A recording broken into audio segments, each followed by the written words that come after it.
Welcome back to Beyond the Crime, the podcast that takes you into the minds of criminals with your hosts Dr. Lars Madsen, Shay Addison, and Dr. Rob Brockman.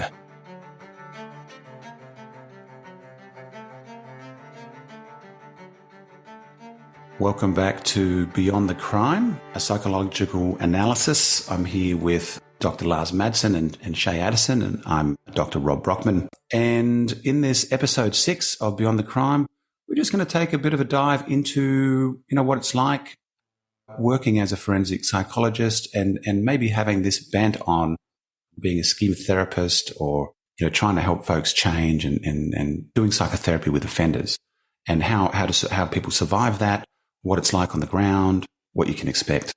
So welcome, guys. Yeah, welcome, Rob. Good to see you. Yeah, good to see you guys, Shay. Hey, Rob. Hey, Lars. Good to be back. And this is our first, I guess, being the sixth session, we've termed this the sixth pod being in a series, right? So we've finished our first set of episodes as of today. So a big congratulations for you guys. Yeah, Series 1 coming to a wrap. Yeah. We've got to take some stock and have a think about some of the cool topics we can get into in the next set of pods. So, Lars, can you let us know what we can expect from today? Yeah, I mean, we certainly, as someone working within forensic contexts and as a forensic psychologist, you often get asked the question, how do you work with forensic clients? Are you unsafe? Do you ever worry about being attacked or threatened or, stalked in some kind of way? And obviously in this space, you work with all kinds of issues that we've been talking about on the podcast here. And that can be quite confronting, I think, for anyone. It's maybe a good time for us to be able to round off the first season of Beyond the Crime and talk about what it's like to work in this environment and how I cope, how Shay copes, how you cope as well, I guess, Rob, because I suppose some of those issues that you work with in a forensic context are also the kinds of issues that folks will come across at different times within a regular clinical context within the community, unbeknownst sometimes. How does that sound as a bit of a structure for us to talk? Let's do it. Yeah, let's chew the fat a little bit on what it's like and some of the issues. I would say one of the core things that people often ask when you say you work in forensic context, probably maybe there's a bit of a gender thing here too, like more so as a woman maybe than a man. People often ask about the safety issue. Like, are you in the room alone with people? People are often surprised that you don't have a guard or you don't have some kind of person in the room with you when you're working with people. So I think their idea of the degree of safety or lack thereof is probably, not matched to the reality of it. I know even my kids ask that, there's a little bit of, stress on their behalf of saying, asking sometimes their mom is dealing with violent men and there's a certain kind of, angst or worry about your safety, that kind of stuff. Yeah. I mean, that's I think that's really apparent, and especially working within institutions where you see, I think, some really big guys and, working with very small female therapists, counselors, psychologists, and being in the same room as them. I mean, there is that kind of sense that there's a real physical danger if that person loses control or, is intent on doing harm. Yeah. You ever been attacked? Shay, I mean, talking about small ladies, Shay, have you ever been attacked in that context? No, I've never been physically harmed, no, but I don't know if I have been threatened, definitely, like directly threatened. What's the most threatening thing that someone said to you face to face? Well, in an institutional context once, in a prison, I had a direct threat made to me to have someone crush my skull. And that was in front of a whole group of prisoners, with someone who's got a very well-documented history of serious violence as well. And more recently, I guess in a context, again, in an institution, I've had someone threaten to say that they could, stab my eye out and snap my neck before anyone got in the room, that kind of thing. So it can be daunting, and you can get people who are very intent or have a proclivity for making statements like that. the beauty, though, of where I see, I don't know, schema therapy has really helped me as a therapist deal with men who make threats or men who have these histories of violence. Because if you're working with them, I guess partly, one of my ways of coping with it or trying to deal with it is trying to formulate in the moment, what is the function of this person saying it, rather than necessarily taking things at face. Like seeing it as a mode. It's a coping mode. Yeah. It's not necessarily a fact. Certainly it's can be risky, but just because someone's saying something, I mean, they're actually trying to cope. Yeah. And when I was a younger psychologist working in prison, I guess that probably wasn't the way I would have experienced that. Like, I guess you're much more, and the environment as well, you're much more take things at face value and everything is. And if I know he said X, then, exactly. He might do it. But you're not seeing the mode aspect and the kind of function. Yeah, exactly. And so one of the I think the benefits that I've definitely gained from training in schema therapy in the forensic context is that ability to recognize, when someone's making threats, even direct horrible threats towards you, that it's not, the nuance of what is happening is your ability to formulate the mode, saying, well, this person is actually trying to intimidate me. This is a self-aggrandizer mode that I don't actually think this guy is going to stab me in the eye with a pen, even though that's what he said. Do you find that with all these big burly guys with big bullying attack modes, as a female generally, that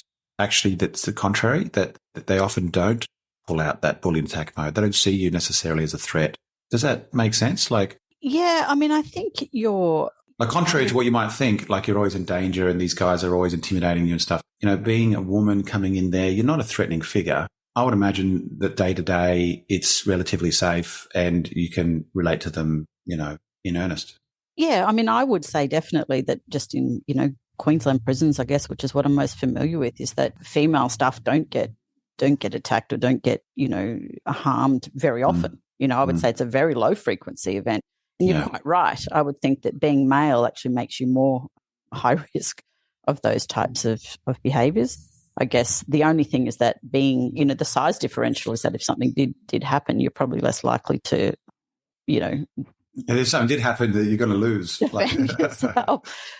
Yeah, but I think in working and I mean, I've had situations where, we've had people in the clinic, like, a guy that was very extremely psychopathic, threatening a mandated offender, and very intimidating and hostile, not a lot to lose, in his life. And with people like that, because we do work in private practice, you can just make a decision to say, well, I'm actually not going to work with that person. Yeah. Like, I don't feel like we can create safety here. To work together. There is always that level of, at some point, you kind of have to collaborate. It has to be a collaborative thing. Yeah. And you can kind of say, well, and you don't know. You don't know, but sometimes you have to err on the side of caution and say, well, I'm just not prepared to take that risk, actually, so I'm not going to see that person. So I guess obviously there's risks and you've got to be aware of when, you are in an environment where those things can happen and threats can be made and things can shift quickly. But in general, you feel safe most days, day to day? Yeah, definitely. I mean, I certainly wouldn't do the job, I think, if I felt unsafe in what I was doing most of the time. Like every day, yeah. It'd be, that would not be a good thing. Yeah, no, but definitely. And I think once you again, using schema therapy, mode therapy, when you're able to help formulate that for someone and create a mode map and you really get to grips with the function of threatening behavior, whether it's self-aggrandizing or bully attack or whatever it is, it's actually really, you can really get some traction in therapy, because when it arises in the room, if it's, and you get guys that make threats, you're really able to kind of, to work with it and to educate other people in the system about the person as well. Do you ever get some of these guys that are even a bit somewhat protective of you or trying very hard to make you feel comfortable? I would not say that's been my experience, no. No. Okay. I think that there is, certainly in group situations where I've observed that some group members will try to align with the therapist, and it's usually sometimes it can be a healthy mode, right? Like a healthy alignment, healthy adult mode. Like this is a collaborative situation we're in, and they try to kind of be protective, maybe, or verbalize a desire to be protective of the staff, or from some of the other prisoners who might be threatening or angry or really grievance orientated in the way they interact with them. I certainly have seen that. I mean, I think generally speaking, in my experience with, very rarely have felt specifically unsafe. I mean, I can count on a number of two hands maybe. Not specifically. You'd like to be able to say one hand, but one hand, maybe two hands where I felt specifically unsafe. And it's generally always been the situations where someone has mental illness, right? And they're very, very paranoid and very dysregulated. And it's usually the situation where you don't quite know what's going on and you can't quite track what they might be thinking or planning. Yeah, what's going on for them? Yeah. Yeah. So I think that with guys, when they're not in that space, then I think it's a lot easier to kind of pitch or figure out what's going on with them and how you can sort of kind of put countermeasures in place where you can sort of de-escalate the situation either by leaving or, backing down or that kind of thing. I mean, one of the bits of feedback I think we've had on the pod is, working as therapists, regardless of the behavior or the crime or whatever it is you've been working on, is the capacity to remain empathic and having a stance of whatever reaction anyone might have to such behavior, being able to suspend that to some degree and try to find the empathy part in terms of understanding like what actually drives that. And that's been a little bit of the feedback we've got at times is like, it's hard for the general public to understand that. Like there's a particular stance that you guys are adopting, and the natural inclination for anyone is to be revolted by certain things or crimes or behaviors. You want to say something about that? Because that's been a bit of feedback, I guess, we've had along the way that it can be quite jarring for everyday people. Yeah, I think so. I mean, it's natural, I think, if, people sitting on the outside can perhaps struggle with that. And definitely, especially if someone's been a victim of crime, I completely understand that. I guess as part of a job, your role is to develop a decent rapport or working relationship with people. As part of that is you have to be able to have compassion or empathy for their perspective or their problems that have come before them. And I think without that, you probably get therapists who are in that more sort of, what used to be maybe a generation ago of that, sort of hardcore, make them admit it, that kind of way of working with people. Certainly in the sex offender realm as well, there used to be that sort of take on it probably 30 years ago, which doesn't work with people. And I guess, we know that being able to have empathy for somebody's experience, irrespective of what they've done, is really critical for helping maintain influence over someone and trying to assist someone who may have a lot of difficulties in change, trying to do that. And without that, I mean, it's just the same as like working with, I don't know, anyone who's got kids. If you've got teenagers, it's like, here's what you need to be doing. Like a critic, yeah. Yeah, without any kind of connection. I mean, you don't have any influence, right? You just create resentment and people, it's completely useless. And if part of your job is to facilitate behavior change, it's a critical part of it. And it's tough. It's not everyone's cup of tea. And I think if you can't do that with people who've committed. Are there certain presentations, guys? Sorry? Is there certain presentations where you find that hard or where you need to hand the case over or where you find it hard to find that empathy? Yes. I'm talking about something that's probably normal, to be honest. Sometimes. I don't know, but I would say, I don't know, I've been working for a long time in this space, like 25 odd years or something, 28 years. And I think even in most people who've done the most heinous things, have the most difficult presentations, that the beauty about schema therapy, again, is that there's parts of people. I mean, there's always something about people that you can find that is likable even, and I think that's hard for some people to understand. Yeah. I think for me, I suppose that, having worked in this system for so long, you can see when I first started working in with these kinds of issues, the mindset around offenders was very much around shaming, holding accountable, that kind of thing. And punishing. That's right. Punishing. Yeah, very punishing. And the research just came out that none of this works in any way to actually reduce risk or change people for the better. So, I mean, there's been a real shift in the way that we kind of approach these kinds of problems that is in line with, I guess, what works, which is what we want to see, right? We want to see people be able to, learn from their. I mean, I would imagine from the model, that sort of approach would elicit either just compliance, yes, sir, no, sir, and of course, none of the issues are dealt with, or some form of manipulation where you're going to get told what you're basically just teaching people to, this is what you need. There's a set list of things you can say and a set list of things you can't say. And you just learn what that is, and then you work your way through the system. So what does a normal day look like for you guys? So generally, as a therapist in the community, I mean, I will see guys will come to see me in the clinic we have here, and they'll usually be referred either by their legal people, they're going through some kind of court process or tribunal process, or they'll be referred to by an institution like the prison or mental. If you're working as a contractor, both in the prison and in the community.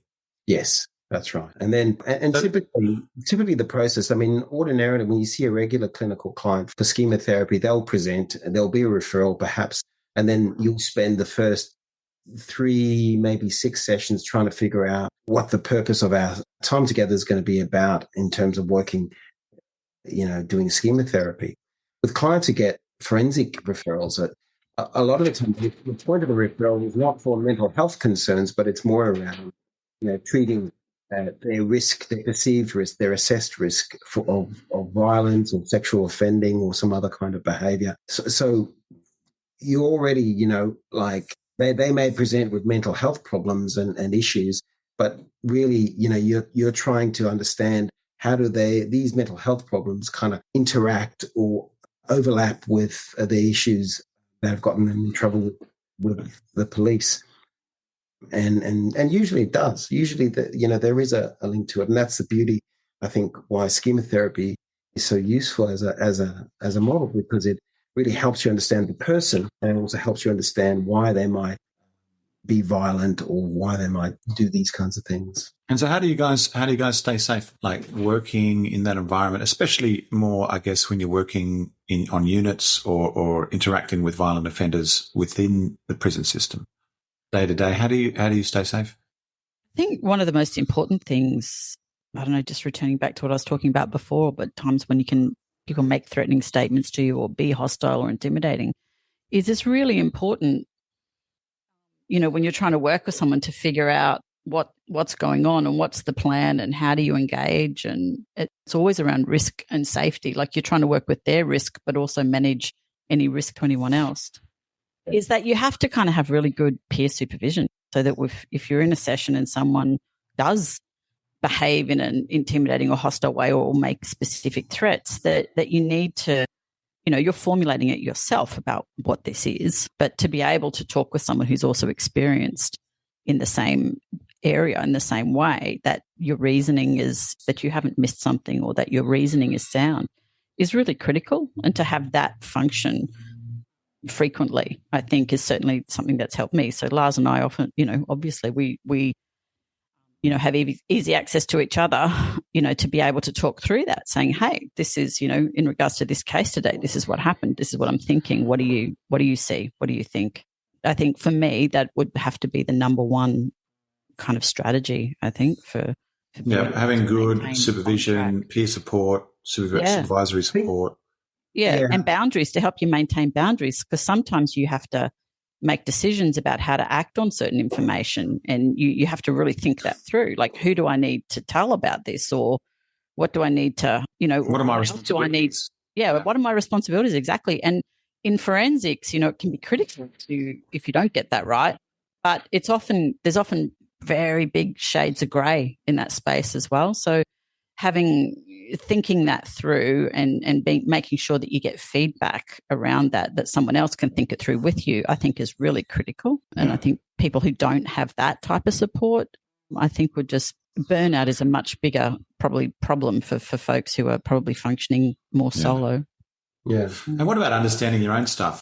I would imagine, for example, if you had a big vulnerability to harm type schema, that you'd be triggered a lot around these guys, or a mistrust schema or something like that. It could be, feeling unsafe could be more of a thing for you. Yeah, definitely. I just wanted to go back to a couple of qualities that I think are really important that I feel has been really helpful for me when I have tried to kind of think about, well, what is it that you do to sort of maintain your sense of balance when you feel you're with someone who's really dysregulated or angry or antagonistic to the process. And I think that the qualities that I reflect on that I think are valuable is that sense of being able to kind of firstly tolerate the ambiguity of the situation, and without trying to, just being able to be patient with the person without trying to perhaps fix the problem or win the argument or try to reduce the risk to zero. Just kind of sit with it for a second and be able to kind of just be patient and just sit with the fact that, okay, this is happening and, I'm okay. I can tolerate this without reacting. And I also try to, my physical presence in terms of how I am in this space is like, I don't try to overpower them or imposing over them or something like that.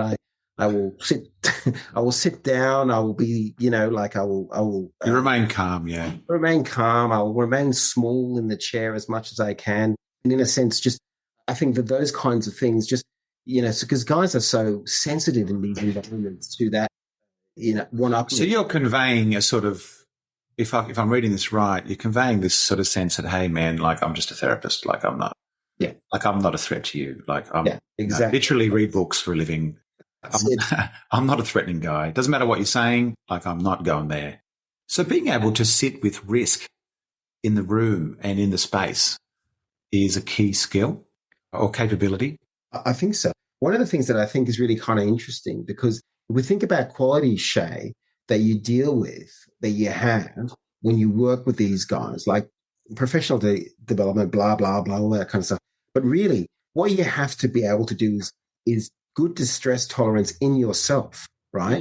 To manage your anxiety and just kind of sit with that without reacting, without freaking out, without kind of overcompensating. Because I think a lot of young practitioners will see anything and then they overreact and oh my God, Well, there's schema reactions. Their schemas get triggered. And they're not able to hold a sort of healthy adult piece and think, right, after this, we'll address it. I'll think about it. Yeah.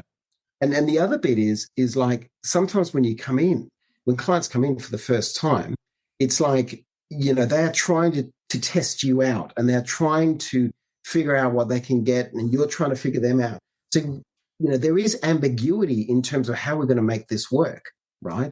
And I think that a good therapist is someone who can kind of sit with that ambiguity and kind of build a picture over time with that client to figure out how we're going to do this, right?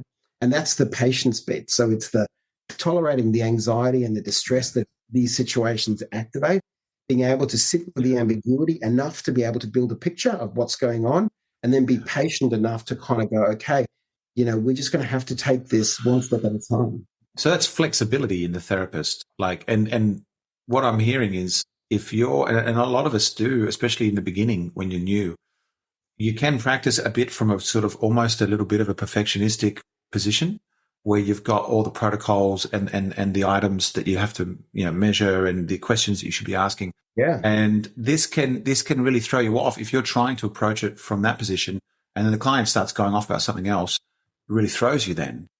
So being able to put some of that down sometimes and just kind of roll with what's going and slowly like build the picture over time, not to be in some rush or something.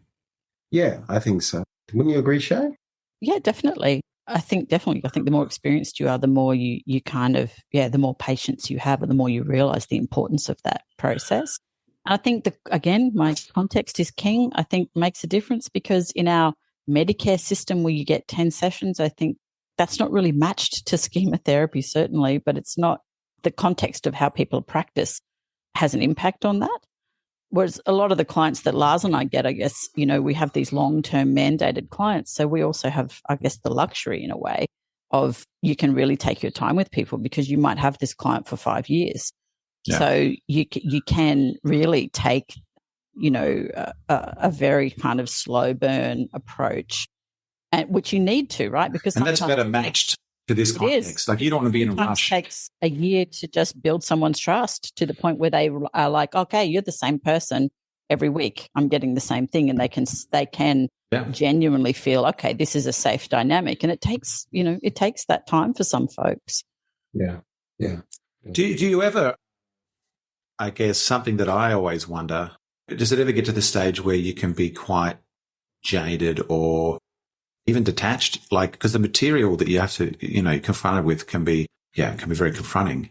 Sometimes, to be honest, when we chat about things, I do get that sense, like that there's a little bit of a wall, or, I mean, what do you think of that idea that sometimes we can have a bit of a self-protection around things and not to be so, I don't know, not so involved with it? I think you get desensitized to it. I think we do. That's reflected back sometimes in weird ways. Like, I know sometimes, Rob, we have in our house here, a lot of books about forensic things. So we had one of the sort of not funny but funny kind of situations where on our bookcase in our main lounge room, a book called like The Theories of Rape. That for Lars and I guess, I don't know, that's pretty normal, and we just have it in the lounge room. But we had people come over and shocked. I was shocked at the literature. And it didn't really occur to either of us that was like shocking. And then I suddenly took stock and went, oh God, yeah, like that's really not normal. Yeah. And so then I made a point of going through and like removing anything like that out of the sort of public areas of our house, because, and I think that's a desensitization to things that when you work in this space for a long time, you kind of forget that. I mean, what I see, like talking to you guys, what I think I see is something like a sort of objectiveness. Like when the material is very extreme, I can see you guys go into a place that's quite objective. Like it's not so emotionally involved, and you're like, it's getting into the facts and almost like a scientist. Yeah, I think that's very deliberate. I mean, I deliberately do that because I think working with, clients in general, but more so with forensic clients, especially when they're very complex or they've done, very grievous things, is the formulation. I think of it like a complicated jigsaw puzzle. Your brain is always working. You're always formulating, always hypothesizing, and always trying to test out things and figure out how does this all match together. And when you're trying to do that to figure out their past crimes, but when someone's in the room with you, in front of you, it's the same process. Part of your brain is always formulating. How is this relevant to risk? How do I understand their past behavior? How do I understand what's going on about their current behavior relevant to their future behavior? So I do think that objectivity part of it, for me at least, is that's what's actually going on inside my brain. And I think you can't get emotional about that because it would cloud your ability to make sense of things. Well, I think where we certainly where I kind of feel like I've developed that kind of almost analytical part is just through report writing and having to provide reports for court. And in situations where it can often be for matters that there's some big stuff that's riding on it. It's got to do with children sometimes that are going to be exposed to risk or not. And you have to be able to sort of do that, carry that risk without actually becoming overwhelmed with it. And I think that for me, and I imagine for most individuals working in this space, providing these kinds of opinions and reports, you have to be able to kind of have a sense of objectivity and be able to kind of look at the matters. And calling them matters, even that is a sort of yeah. And really bad happened. Well, yeah. I mean, be able to. But this is very based sort of on objective language, which to some degree puts a little bit of like a little bit of distance on the matter at hand. Yeah. An interesting personal. When I reflect on this point you're making, Rob, an interesting personal decision I made a long time ago, I guess, was to not work with youth. So I have worked with youth, and in the UK, I worked in a special school with kids with emotional and behavioural difficulties, and I worked in the youth offending service. And my difficulty with separating, emotions from what was going on was my kind of reason to not actually work in that space, to just work with adults, is because what I found personally was, working with young people who engaged in crime or in that kind of stuff, and you're trying to assess and figure out that stuff, was that I just found it so heartbreaking because often it's, the environmental circumstances, it's the family problems, it's things that they have no power or control or decision making. It's things that you have no control of either. Yeah, exactly. And you can't I would sit there and objectively think, oh my God, the best thing for this person's future is to actually just remove them from this entire neighborhood. But you can't do that, right? And so for me, and then of course they have no one as well. Exactly. And for me as a psychologist, I guess, and this is even before I had my own kids, it was so heartbreaking, and I would feel hopeless at times about that and think this is just horrible. And so I made a decision a long time ago to go, you know what, I can't work with young people and adolescents in that space. Adults, even if they've done the worst things in the world, at least are people that have their own independent decision-making, their own choices, no matter what's going on.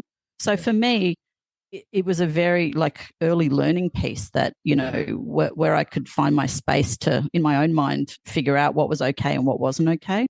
But with young people, I just couldn't. I take my hats off to everyone who does it. But I had the same experience, Shay. Oh. In clinical settings. My initial thing, I wanted to work with kids until I worked with them. And then I realized that the parents were very hard to work with. Well, and out of our control, and out of the kids' control. So it wasn't until I did some placements and stuff at the Children's Hospital that I realized, actually, I don't want to work with kids. I want to work with the parents, because oftentimes this is what's driving things. The adults with different behaviors, different histories, different schemas. Yeah. Yeah, absolutely. So I think working within the adult space where you can create that objectivity, and there's always that sense of, well, no matter how bad somebody's life is, and people's lives are terrible, they always have the choice. And there's some level of agency, like with adults, there's some level of agency to say, okay, well, do you have your own place? Are you relatively safe? Okay. Now, what's stopping you from doing X? Kind of exactly. Yeah. And that's right. So I think that for me was about knowing my own vulnerabilities in that space and my own way of working. And do you think that therapists with their own histories might want to avoid certain presentations, or do you know what I mean? Like, for example, if you had your own CSA, that's child sexual abuse history, for example, is it a good idea to be working with pedophiles, or you know what I'm getting at? Yeah, look, it's a great question. And I don't know that there's even that much research on it, but I don't know. I mean, I don't think there's any one size fits all. I think, you get some people who might have a history of certain things, who have worked through their stuff and they've got a very good, healthy adult. And maybe that gives them a certain amount of insight into something that could actually help them versus people who perhaps maybe still have stuff that's not quite well resolved, where it could be triggered. Still getting triggered. So that's really, the point, isn't it? They're still really triggered. Unhelpful. And I think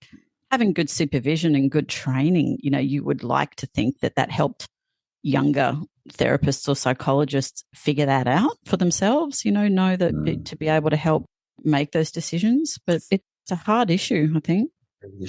I think one of the things that I've observed, a lot of people go into wanting to work in forensics, having a not quite understanding or knowing, what it's like and the kinds of clients and issues that you end up working with. And I think that people think it's a bit like CSI, that type of thing, when in reality, it's much more boring, it's much less exciting, it's much more mundane. Is that a dangerous profile or maybe like the wrong profile for getting into forensic? Absolutely. Oh, definitely.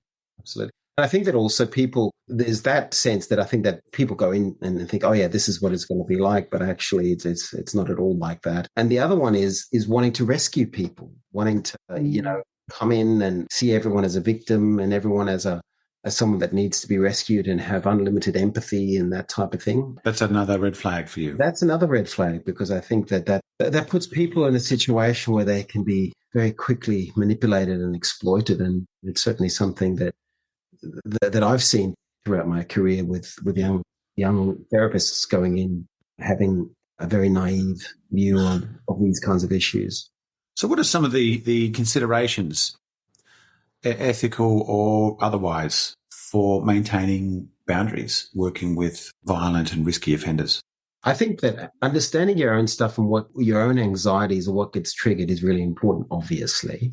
I think that, this is where I think the schema model is just so brilliant, because I find that it just kind of helps explain how you work with folks. It's being able to understand a client's over time, their mode map in terms of, what are the things that are going to really activate them? What are the unmet emotional needs? And, what are their overcompensating modes and how do they manifest? I think that by understanding that, it makes it a lot easier to kind of manage your boundaries with them in terms of what your role is and how you work. Yeah. I think for me also, I think, and this goes back to our conversation about being a little bit more analytical and use of the word matters. It's like, I don't see myself as rescuing them. I don't see myself as someone that is going in there. I see myself as someone that comes in and gives them an opportunity to help themselves. It's really a collaboration. It's a partnership. You're creating a space, a chance, and then they come along and and we can either do this or we can't. And sometimes, the degree or the depth of that connection or that attachment can sometimes be quite superficial, perhaps, insofar as working with clients who perhaps would be highly... It's a transaction or something. It's a transaction. Clients who are maybe highly psychopathic have difficulties connecting or attaching, but they're very motivated to sort of manage, get on in their life, have a life that is outside of this kind of context. And, you're working with them is really just about being pragmatic around managing the things about them that actually contribute to problems. And I think that for other clients who develop a very strong attachment to you, I think the relationship with them is different over time. And I don't know what you would say, Shay. Well, I think, one of the interesting issues that happens that's very rarely spoken about, but it definitely makes it into the papers these days, is the most very serious boundary issues where you have female therapists end up in sexual relationships with male clients or male. So the general public probably doesn't realise this, but that's by far and away, right, as I understand it, the most common sort of dynamic with that it's very often within corrections, it's not a sort of male therapist and a female client. It's almost always, am I wrong to say that? But that's probably just reflection of the sample is that, most prisoners are men. There's... True.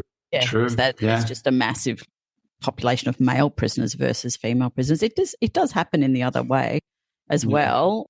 But so there's that issue which is known, but it's not widely published on and it's not widely sort of critiqued, I don't think. But it definitely happens, and it's happens sort of fairly regularly.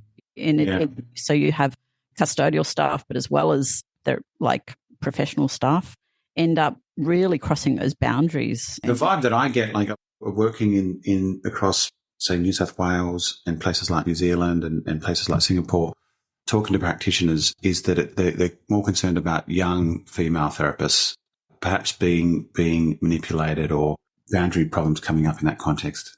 Yeah, look, I agree. One of the interesting things years ago, I think there was initially some study kind of commissioned by Queensland Corrections around this. Someone was doing their PhD on it, but it never got off the ground. One of the things they were focusing on was the sort of correlation between how supported in the environment the psychologists felt, the support systems around that sort of stuff, versus the sort of how toxic the culture was and the impact of that on these types of outcomes. And I know myself, having, a long time ago worked as a prison psychologist, is that you would have prisoners sometimes, because it's a pretty harsh place to work, right? You've got to have a pretty thick skin. You'd have prisoners coming up to you and saying, "Oh, miss, I don't know why you work here. I don't know why they'd be saying things like that to you," because they could, could see what you're up against every day is kind of a difficult environment to work in. So when you have, one of the theories was that when you have a management culture or a prison culture where they're not supportive of recognizing those issues, that you get staff end up being more aligned with the prisoners than they do with the staff. And so when that happens, you can see it's a bit of a heady mix of how those kinds of forming attachments to inmates, it feels more protective potentially to those people than because they don't have the attachments to the other staff. So that I think is an interesting concept. And I think I certainly could see that in places where I've worked, you can see that dynamic happening. So the culture or the health of the sort of culture of the environment, the institutional are critical on how aligned people feel with either the staff or the prisoners. Yeah, so, the culture and the organisational context as well is very important to how you might feel about the work. Yeah, definitely. And then you have people with their own personal vulnerabilities, I guess, that are most at risk of perhaps maybe getting into relationships with prisoners. Yeah. I think just going on from that, I think the impact of culture on the individual practitioner, if you have a very aversive, a very punitive culture where the person that's getting therapy, the prisoner perhaps, is seen as high risk, dangerous, everything's about offending, they can never get any better, and you're trying to work with them therapeutically, then the culture kind of creates this alignment automatically, because you start as a therapist seeing that, well, actually the environment is really giving this guy an unfair deal. And in some cases, it's completely true. It is, right? It's completely unfair. And what can happen, I think, over time for young therapists and people that are maybe naive to this is that they can start to over-identify with their client and see them as a victim of the context. And once you start to see them as a victim of the context, like the institutional context, then I think the boundaries get blurred. And that's when you start to advocate for them. You start to... That might be also that the therapist is feeling a misalignment with the context, or to some degree feel like a victim of the context, or controlled. Yeah, definitely. So if you're trying to get something happening for someone that you think is what should happen, and the environment responds punitively to you as well, suddenly you're both victims of the context, right? So you've got some shared kind of bond there. And you can see how that just can go down a track. And I think, I've worked in different institutions in the UK and in Australia and whatever, and so has Lars, and both of us know people who have ended up in these situations, and lost their careers and that kind of thing. And it is quite shocking when it happens, because you're sort of initially like, holy cow, that's quite an extraordinary thing for someone who's to kind of step way over that boundary, given the implications.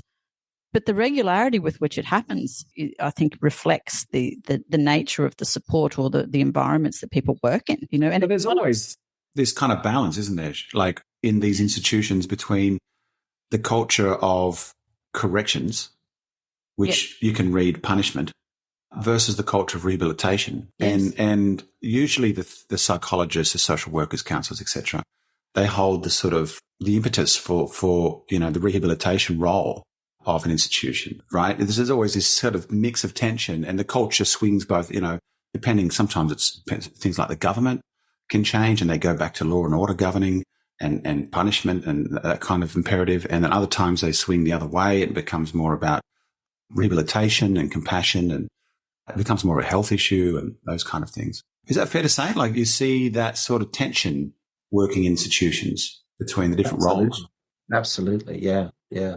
And I think that it's an ongoing chronic issue, I think, for these institutions, because you've got the difference between creating a therapeutic environment where, everyone's on the same page in terms of how we view problems and how we view the client and how we understand issues, is very different to, say, in workplaces or in environments where you've got a custodial kind of focus, where they have a particular formulation or way of viewing the client. And then you as a therapist are trying to view the client as someone who can change, who can get better, who can be motivated and can move forward in their life in some kind of way. And when they're in sometimes clash, and often because the custodial context in many cases it's just bigger, because there'll be more staff there, there'll be a culture around this is how we view it.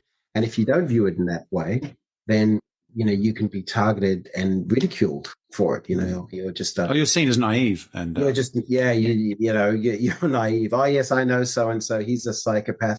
He's pulled the wool over your eyes. So there's those kinds of comments that people will get in their direction if they're sort of working therapeutically with them. And that, of course, for someone who is early in their career, I think can be very anxiety provoking and challenging, and they can either cause them to kind of flip towards being very, very punitive and black and white. More cynical.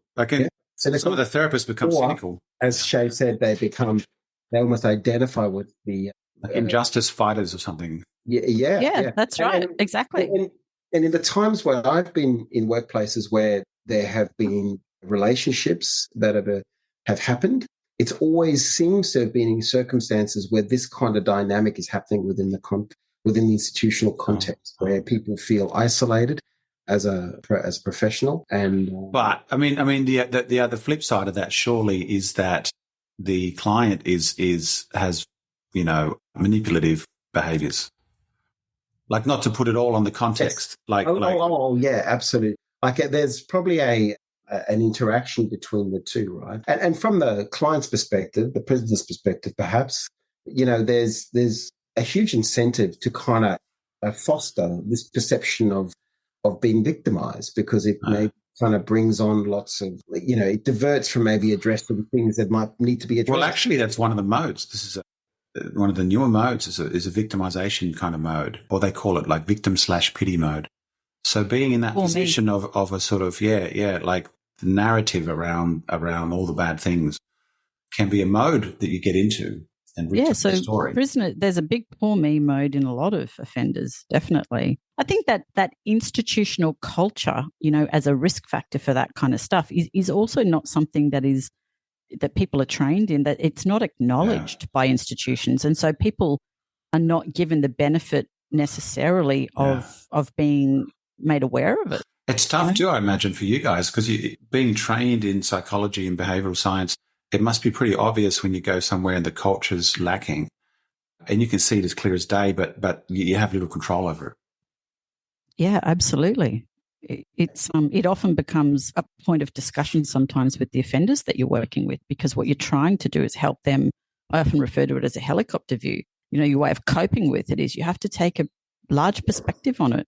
You have to see it for what it is, because you can't. If you get bogged down in the weeds of it, it's really not helpful. And for your own boundaries, there's only so much that you can do. And I think as a therapist, when you're working with organizations like that, you have to be very good at being able to tolerate that sometimes the outcomes you desire for people are just not what you can facilitate. Yeah. And you can either handle that or not. Yeah. So maybe a good time to wrap up. What are the key things to being a good schema therapist with forensic clients? Okay, 3 things I got out of listening to you guys today. 3 things you might want to consider if you're going to be working in this space. Number 1, know your own stuff. All right, so that's going to be really important if you're going to work in these kind of institutions and with offenders. You have to know your own stuff. All right, and the schema approach is one approach that can really, really help you with that. The second thing is make sure you got good supervisory and peer support. Mm-hmm. All right, this is definitely a positive factor in this space. If you have the right people around you, you're supporting each other in the work, you're bouncing ideas, you're bouncing decisions, this is always going to help you. And the third thing, I guess, what I'm getting out of this, we're a bit schema-centric, but bring a particular perspective, a model to the work that you can keep going back to. In our case, that's schema therapy. Mm-hmm. All right, that we keep coming back to the model. And it doesn't have to be schema. There's probably other ways of seeing things. But being able to make decisions, because we do this, I do this also too, in the clinical setting, you get to sort of do peer supervision or supervision, and you get to say, well, what are we going to do in this case? And it comes back to this discussion about, well, what does the model say? What are the parameters? Well, I'm guessing the model would say this, and it's this kind of reflective space we get into. Yeah. But that only comes if you know a model, if you're dedicated to practicing a certain way, if you hedge your hat on something, you say, this is how I'm practicing. So we like schema therapy. There are other ways to practice as well, but they're the 3 things I got out of today, guys. So thank you for that. I would probably also add to that as well is really understanding the context, the culture, the culture of the context. I think is really important, because context is king. Yeah, there you go. Have to say it. Shay's going to start a new podcast. It's called Context. The Context Pod. Yes. Oh my God. Yeah, context is king. Yeah, but culture matters, and I think that culture affects you as if you're working within an institutional or in a workplace environment. And if it's a very, very negative culture towards clients, or a very, very permissive culture, then it kind of can have the effect that it can cause you to align with it in an unhelpful way, or to go against it in an unhelpful way. Now you guys are providing supervision to therapists in this space? Absolutely. Where can people contact you guys? You can contact us at psychclinic.com.au. That's our website. Or just reach out to Shay or myself. So, guys, look, a big thank you for everyone who's joined us for our first season. we managed to cover a wide range of topics, things spanning things like CEM, the incel phenomenon, and also sadism. Next season, we're going to be looking at a deeper dive into schema modes and particular presentations driven by schema modes. So that's what we're looking forward to next season. And a big reminder also, two of the things that came out of today is to know your model in depth and have a model to hang your hat on. In our case, that's schema therapy. Thankfully, we have an online platform for learning forensic schema therapy with 2 courses by Lars and Shay on forensic schema therapy practice, course 1 and course 2. So you can go and check that out over at schematherapytrainingonline.com. And the other thing that came out of today is knowing your own stuff. And by the way, I'm really, really pleased to announce to this pod that myself, some other schema therapists, Wendy Bahari and Chris Hayes, have recently published a course, a schema therapy-based course for everyday living and getting to know your own schemas. So actually, this is very topical. This is for everybody. This is for therapists. This is for your neighbors. This is for the lady at the tuck shop. For anybody who could benefit from some schema awareness, understanding our own gear. So if you're interested in a schema lens to knowing your own stuff, you can go and check it out now over at schematherapysolution.com. Oh, wow. Fantastic. So Sounds that's something great, Rob. I've been working very hard on this last few months. All right, you guys, looking forward to seeing you for the next season and taking a deeper dive. I'll be seeing you all very soon. Thanks, Rob. Bye. Thanks, Lars. Thanks, Rob. Thanks, Shay. Thanks, See you listeners. guys. Woohoo. If you're interested in learning more about schema therapy, join us in a hero's journey, the Schema Therapy Sessions at schematherapytrainingonline.com.